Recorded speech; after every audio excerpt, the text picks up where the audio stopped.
We're now looking at number 4 in our videos of West Overton. And I'd like to begin with mapping to locate the place. You notice it's very close to the Fayette County border. This is all Fayette County down here. Up here you have Mount Pleasant, Scottdale, and here's what we're looking at right here. And next we'll see West Overton from the air.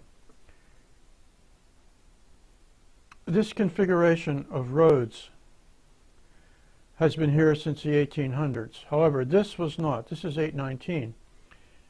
This came in the 20th century.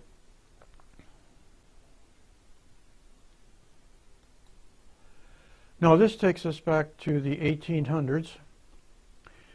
This mapping is from 1867, and it shows the configuration of roads there then. 819 would later be put in, running in through here.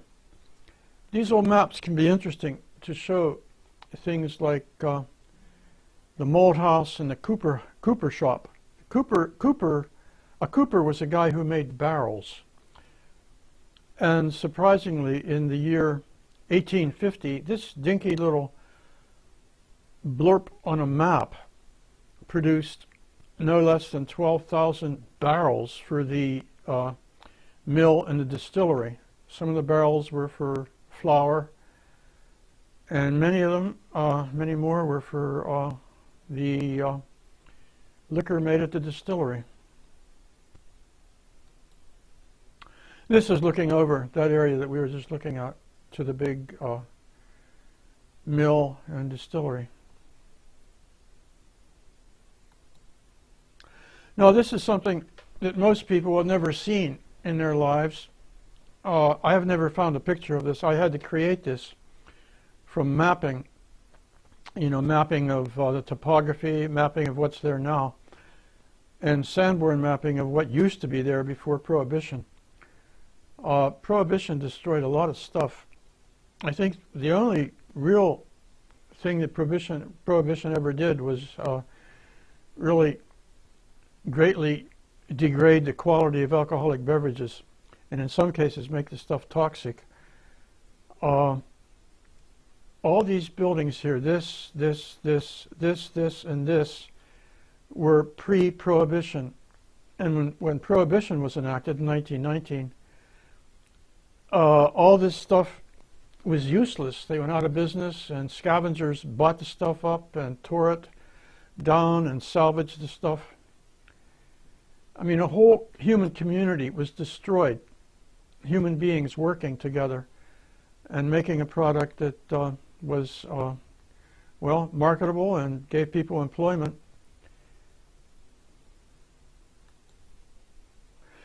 This shows how this more recent infrastructure came about. All these buildings in black and white were there since the 1800s. The stuff in green that I'm showing was there by 1908. You go ahead, fast forward for a decade, and you're going to see a lot more stuff. Apparently they were doing business very well because they were investing in more infrastructure. These were bonded warehouses for liquor that was bottled in bond. This was the bottling house over here, a drying house for the grain that would be distilled, the boiler house for making steam.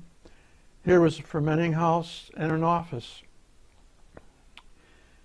And this was in place by 1914. And by 1919, when Prohibition was enacted, all this stuff would be useless, and it was simply torn down and destroyed. This is just a recap of that, showing all the stuff that is not there anymore. This building here, the fermenting house, the boiler house, the drying house, the bottling house, and the two huge, 6-story bonded warehouse buildings were simply erased.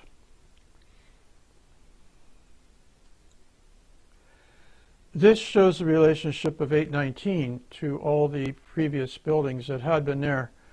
819 was not the reason that they were removed. It was Prohibition.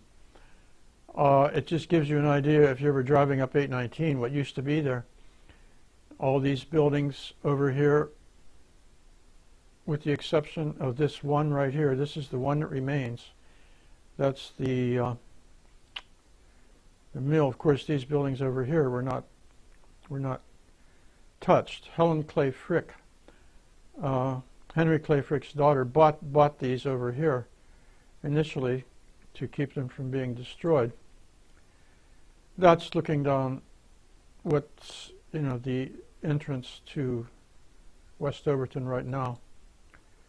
That's looking down 819, giving a picture of it.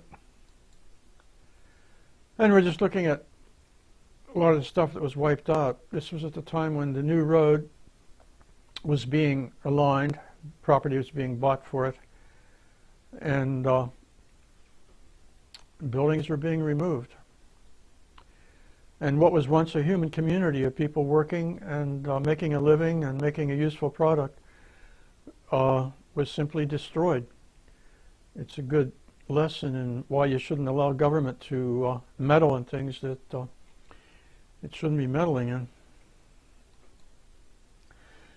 This is mapping from the courthouse, contemporary, showing what's there now. Also, it shows us what Helen Clay Frick bought in 1922 to preserve the buildings that were there, the residential structures, more or less. She didn't want to buy this over here. This is where all the buildings were that were destroyed. It wasn't until 1927 that she was encouraged to buy this. By that time, most of the stuff had been destroyed. The only thing that was left was the building that's now the museum, the mill and distillery. And then in 1927, after she bought this and already owned this, she turned it over to the newly formed Fayette Westmoreland Historical Society, which now owns it, being about 16 acres here now.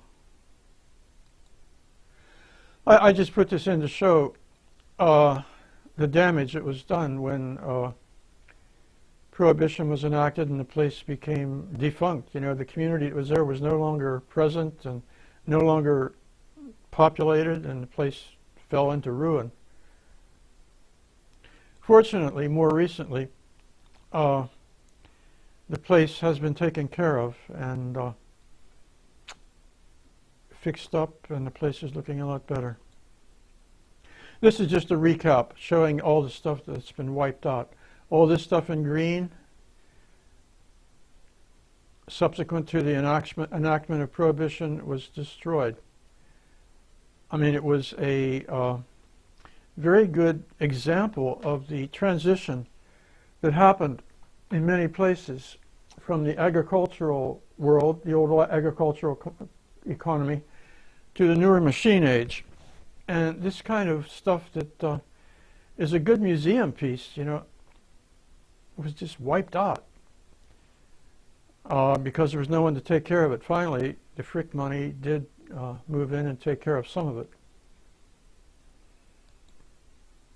This shows how a historic district was created down at West Overton.